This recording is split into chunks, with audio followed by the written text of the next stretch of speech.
Swimming Lessons by Lupin. Read by Emerald Lupin. Chapter 1.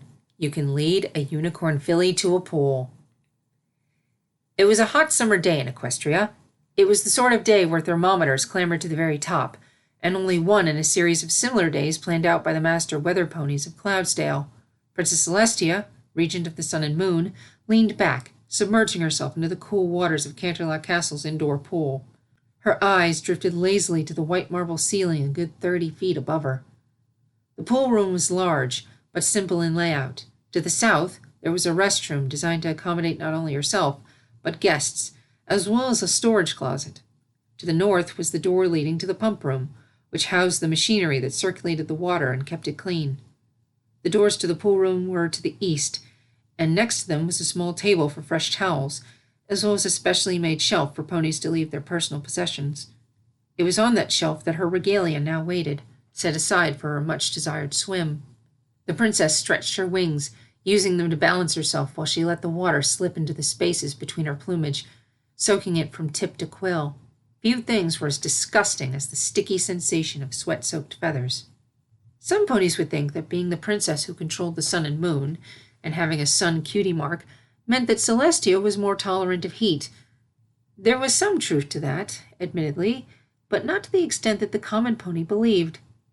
Celestia did, in fact, get hot, and today she'd practically been melting on her throne when noontime rolled around. Just sitting on it had felt absolutely torturous. These sorts of circumstances would normally make her work difficult, but thankfully she was not alone in feeling the sweltering heat. Rather than venture to the palace to meet with her at this hour of the day, many ponies had chosen to stay indoors or in the shade, safe from the heat radiating from both the sky and the roads. Thus, for a brief period, her workload was rendered significantly lighter, the perfect time to take a little respite. Celestia dunked her head beneath the surface, soaking her mane and horn. By the sun and moon, this feels good. A knock at the pool room door snapped her from her blissful state. The princess frowned. Was that Kibitz? Had that much time passed already? Enter. The doors opened slowly, and rather than her major domo, a much smaller pony walked through. Princess? Came a familiar little voice. Ah, Sunset. She smiled warmly at her latest and youngest personal student. What brings you here? I finished the math workbook you gave me. Celestia looked at the filly in surprise. Already? I only gave it to you yesterday. The problems in that particular workbook were advanced for some pony Sunset's age. Celestia hadn't expected it to be done until the end of the week. Sunset nodded enthusiastically. I did every single problem. She levitated the book out of her saddlebags and floated it over to her mentor. See? Celestia flipped through the pages. She'd have to examine it more thoroughly, but at first glance, it looked like every problem was correct. She teleported the book away for later study. Very good, Sunset. I'll grade it later today. Her smile grew a little wider. Your skills never cease to impress me. Sunset beamed. Thank you, Princess Celestia. You're very welcome. Celestia leaned back again, closing her eyes as her lungs filled with cool air. Princess? The alicorn's eyes cracked open. Yes? What are you doing? I thought you'd be in the throne room doing work, and Mr. Kibitz would be telling you stuff like he usually does. Celestia chuckled. Normally, that would be true, but the heat today has temporarily ground much of the usual business to a halt, and since I was feeling rather warm myself, I decided to relax in the pool. But if you're so hot, why don't you just lower the sun? You're the princess, so you can do that, right? Can't you make summer not so hot that way? I have been tempted to do that some days, admitted Celestia, but even though I move the sun and moon, I can't just switch them around however I want. There's an order to the day-night cycle, not to mention the flow of the seasons and the balance of weather and climate. Summer needs to be hot, just like winter must be cold, all to provide balance. Do you understand? Sunset pursed her lips in thought. I think so. Surveying the vast size of the pool, Celestia rolled onto her stomach. Sunset, why don't you join me? I'm sure you felt the heat yourself, and I wouldn't mind the company at all. For a moment, the little unicorn hesitated, staring at the deep blue water. Okay. After putting her saddlebags on the shelf, The normally eager filly made a slow trot toward the short stone staircase built into the shallow end of the pool. With a few perilous steps, she descended. Celestia closed her eyes, rolling onto her back once again and letting herself relax. That is, until she noticed something odd. Or rather, it was the lack of something that was odd. She'd expected to hear the sound of splashing or paddling, but instead there was nothing but silence. Opening her eyes, she saw that her star pupil was still at the shallow end, sitting firmly on the steps, water only reaching up to the middle of her legs. "Sunset, don't you want to leave the shallow end?" Huge cyan eyes darted to anywhere but Celestia. No, Princess. I'm fine here." Celestia raised an eyebrow. "Are you sure?" Sunset gave a vigorous nod. "Uh-huh." Relaxation was replaced by curiosity and worry. Something was wrong. "Sunset, why don't you come over here? It would be better not to have to shout across the pool, and maybe we could practice some spells." Spell work always caught the filly's attention, and the enticement would give Celestia the opportunity to get Sunset to open up about whatever was bothering her. To the princess's surprise, Sunset hesitated again. She looked to Celestia, then down at the water. Tentatively, she lifted a hoof off the step, moving deeper into the pool, and immediately sank straight to the bottom. "Sunset!" Celestia shot into an upright position, her large wings sending a wave of water sloshing over the side of the pool as she rushed to the shallow end. With a flick of her horn, she grabbed the struggling filly and brought her to the surface. The alicorn pulled her close, patting her back. "Sunset, are you all right? What happened?" The filly coughed. "I'm sorry, Princess Celestia. The corners of her eyes glistened with big, salty tears. "I can't swim." If it wasn't for the fact that she was holding Sunset, Celestia would have slapped a hoof to her face. Of course, Sunset couldn't swim. She'd told her as much when they'd met. How had it so completely slipped her mind? "Sunset, if you couldn't swim, you should have just said so." "You wanted me in the pool," lamented the unicorn, still sputtering. "Only because I'd forgotten that you can't swim. For that, I apologize." Celestia gave her another pat on the back, letting Sunset expel more water from her body. "Do you feel better now?" The filly gave another cough. "Yeah," she grimaced. "Pool water tastes weird." Celestia laughed, the terror that had flooded her body vanishing. "That's from the cleaning solutions. Don't worry, it's not harmful." "Can I get out now?" asked the filly in a tiny, pleading voice. "Of course you can, my faithful student." Climbing up the stairs with the unicorn in tow, Celestia grabbed a couple towels from the table and wrapped them around her charge. Another knock came at the door, and Kibitz trotted into the room. "Princess, your meeting with Sharpsuit is coming up!" The stallion's hooves slipped out from under him, sending him crashing to the floor with a splat. "What in Equestria?" he groaned. Slowly, he got to his hooves. The entire front of his waistcoat was completely soaked, but the stallion didn't care much about that. Instead, his focus was on the scroll that had fallen beneath his body. "My schedule!" he cried. He levitated the soaked list, unfurling it to allow water to drip back to the floor. "It's completely ruined! I'll have to start all over and—" "What?" The older unicorn finally noticed the large puddle spreading out over the floor. "My word! What happened here?" "A slight mishap," explained Celestia. She rubbed the towels into Sunset's coat, mane, and tail, making sure to remove any excess moisture, and completely ignoring the way the filly squirmed. "Have some of the maids come by to clean it up, and tell Sharpsuit that I'll be there shortly." "As you wish, Your Highness." He bowed again, nearly losing his hoofing for the second time before carefully walking back out of the room. Celestia could hear his wet hooves squish against the hallway rug. There was a giggle from under the towels, followed by a shudder. "Princess, I'm cold." Looking back down at her student, she applied a heating spell to the towels. After a bit more rubbing, she declared the filly dry enough and set the towels aside to be washed. "I have a meeting to get to, Sunset," she told her student.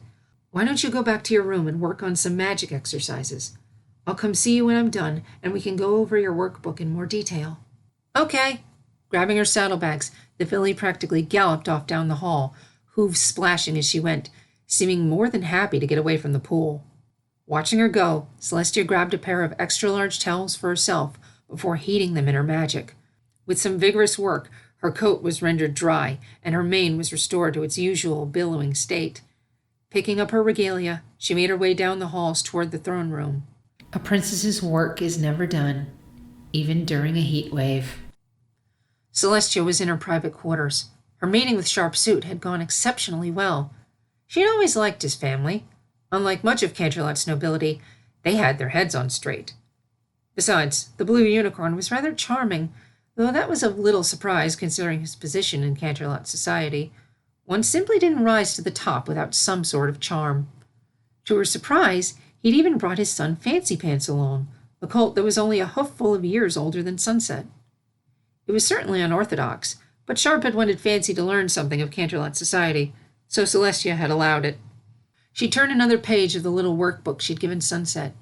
As she'd thought, Sunset had answered every problem perfectly, showing all of her work exactly as needed, and then some. Her personal students always did well.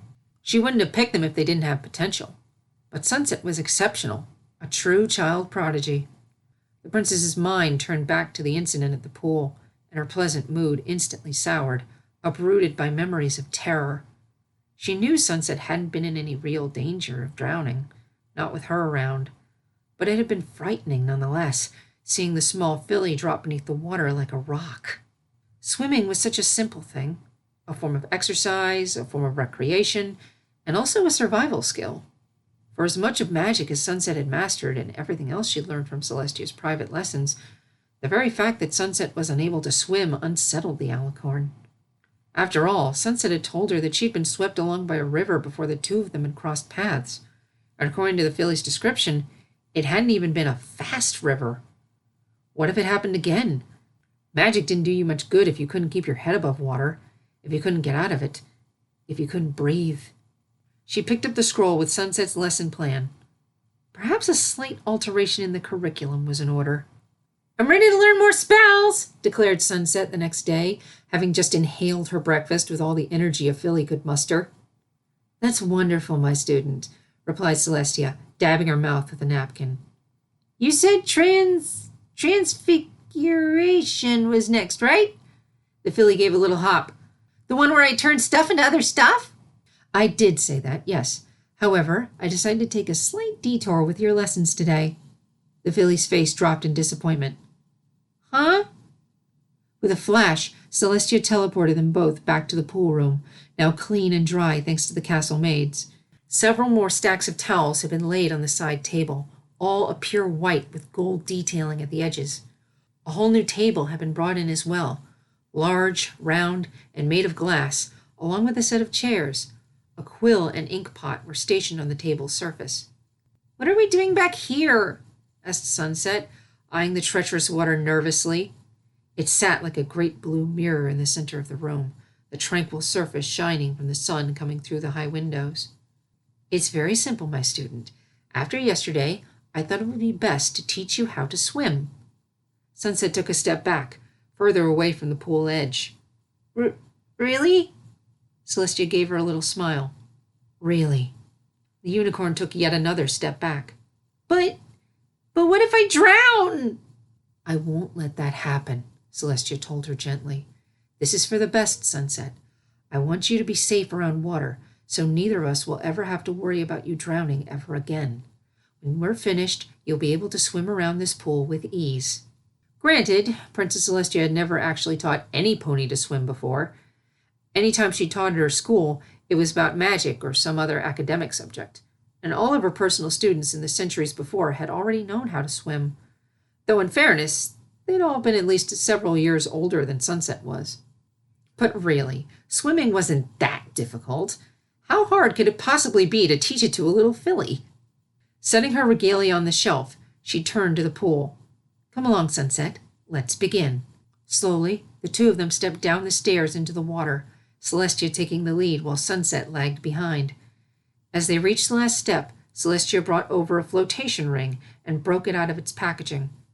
It was decorated with the same colors as her mane and covered in her cutie mark. The design wasn't exactly to her taste, The paint job itself seemed particularly sloppy and haphazard, and the sun marks looked like they'd been drawn by foals for how crooked and off design they were. But she supposed that's what she got for asking one of her guards to go out and purchase a child's flotation ring on such short notice. Here, you can use this. Inflating it quickly with her magic, she placed the ring around her student. Or at least she tried to. It was proving far more difficult than expected. The ring was horribly snug, and Celestia had to levitate Sunset out of the water to get a better effect. The task was made even harder because her efforts were met with uncomfortable squirming. The princess glanced at the packaging as she gave another push. It read, "Made for fillies and colts of all ages," in large, friendly letters. She pushed the ring down again, inching it past Sunset's chest and toward her waist. This was made for fillies and colts? She might need to have a talk with the manufacturer about their definition of size. Actually, it was even more ridiculous when you accounted for the fact that Sunset was somewhat small for her age. Finally, she managed to get it around Sunset's waist. There. "Princess, it's tight," complained the filly as she tried to wiggle in the little ring. "I know it is, Sunset, and I'm sorry for that. But please try to bear with it for a while." The princess set her student back down into the water, away from the firm safety of the stairs. The filly wiggled again.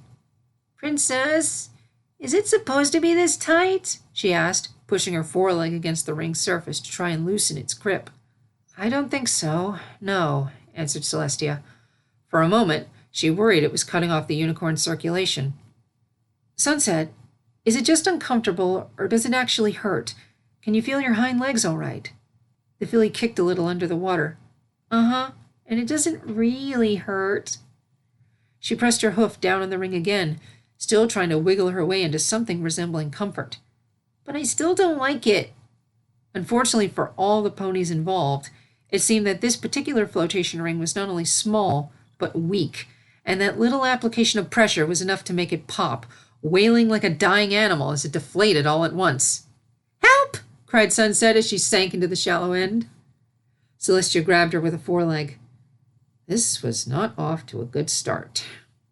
A strip of duct tape had been enough to fix the hole, and thanks to a reinforcement spell and a very precise size alteration spell, Celestia had turned the flotation device into something looser and more useful. "I'm sorry about that, Sunset," apologized the princess again. "If you still need it, I'll be sure to purchase you another one tomorrow." She'd buy it herself in that case. A better, more trustworthy one than this thing. And while she was on that particular train of thought, she'd definitely be having a long discussion with the manufacturer, one involving phrases like false advertising and poor production standards, not to mention a thorough inspection of their stock. Having fixed that particular issue, the two of them went back in, moving out from the stairs and into the pool proper. "All right, now you stay here," said Celestia as they reached the point where the shallow end transitioned to the deep end. "I want you to watch me very carefully. Is that clear?" Sunset shifted around inside her now better-fitting flotation ring. "Yes, Princess." Celestia took off into the water, doing a few slow strokes around the pool, but always keeping close enough for Sunset to see.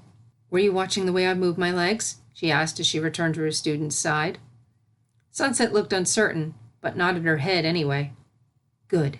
Now it's your turn." Grabbing Sunset with her magic, she lifted her out of her floating safety net and placed her in the water, keeping her in a horizontal position. But Princess, I can't." "I'll be holding on to you, Sunset," interrupted the monarch.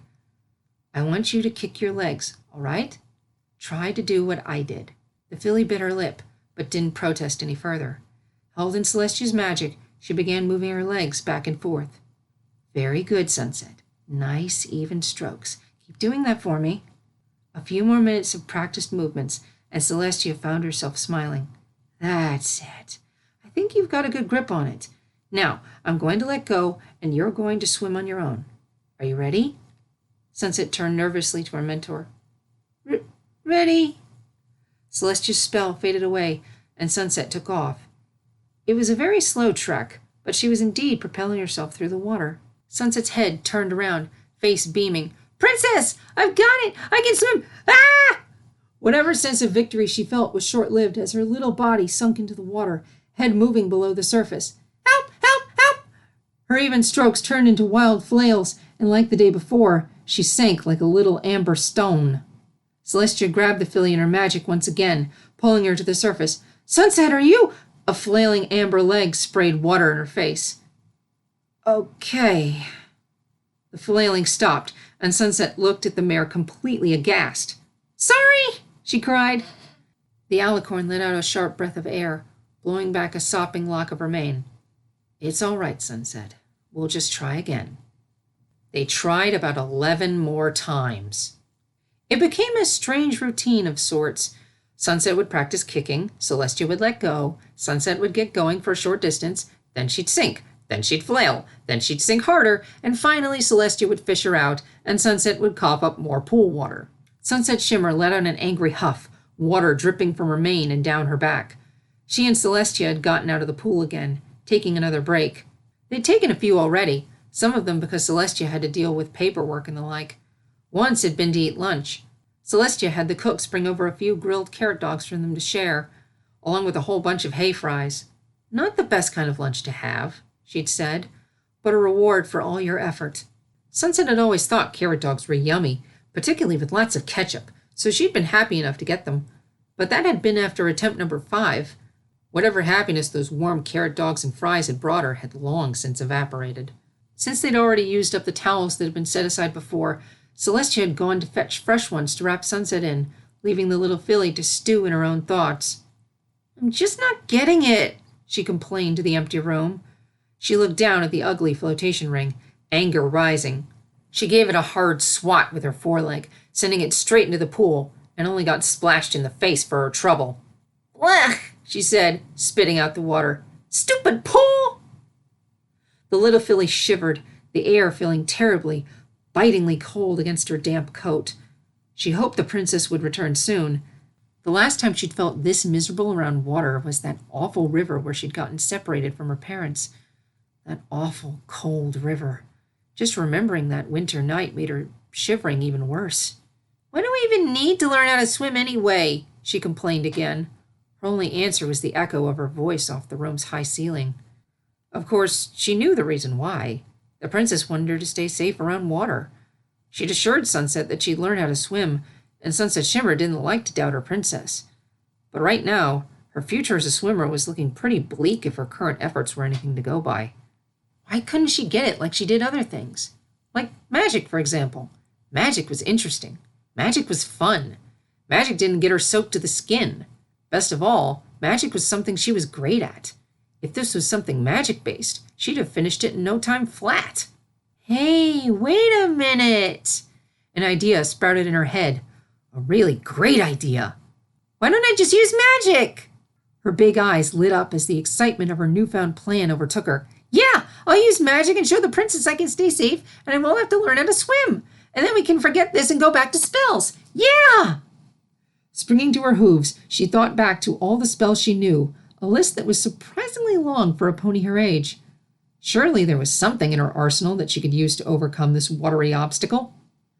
One immediately stood out. She nodded to herself. That would do. That would keep her safe from any body of water. Now all she had to do was test it out. Sunset charged her horn, locking eyes with the pool. That big, awful pool she'd sunk into so many times. The one she'd coughed up water from. Lots and lots of weird-tasting water. The pool that made her feel miserable. Her eyes narrowed. This would take care of that stupid pool once and for all. Princess Celestia opened the doors to the pool room, several sets of fresh towels floating beside her in a golden aura. It had taken her far longer than it should have to track down one of the maids. She only hoped the exposure wouldn't result in her student catching a cold. "I'm sorry it took so long, but I finally found more towels to use." Spotting her student, Celestia froze on the spot. Sunset was glaring darkly at the pool, horn glowing with light, an incredibly bright light that normally meant there was a major spell at play. Worry formed in her stomach. "Sunset, what are you doing?" The filly spared her a glance before returning to her spell. "Princess, I don't need to swim. I can just use magic to get out. Watch!" For a moment, Celestia wondered just what Sunset had in mind, but that's when she felt it. There was a temperature difference in the air, heat rapidly being drawn away. Quite a lot of heat, too. "She isn't doing what I think she is she?" Then Celestia factored in the tremendous amount of power Sunset was gathering in her horn. a horn that was aimed directly at the pool, a pool connected to a pump, which was connected to...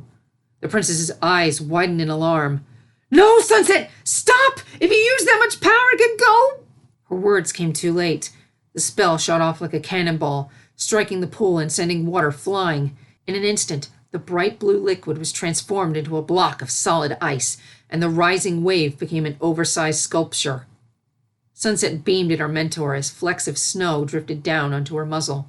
"See, Princess? If I do this, I won't have to worry about drowning at all." "Up the pipes," Celestia finished weakly. Sunset blinked, noticing her mentor's horrified expression. "Huh?" The first sign was the sound emanating from the pump room. The normally low hum of the machinery turned into a shrill scream, while the pipes that served it gave way from a drastic change in pressure. Next, there came a rumbling from the attached restroom. The cries of screeching metal were combined with the shattering of ceramic, followed by a great gushing sound. Streams of water flowed from under the door, the little ice crystals mixed in, sparkling like stars.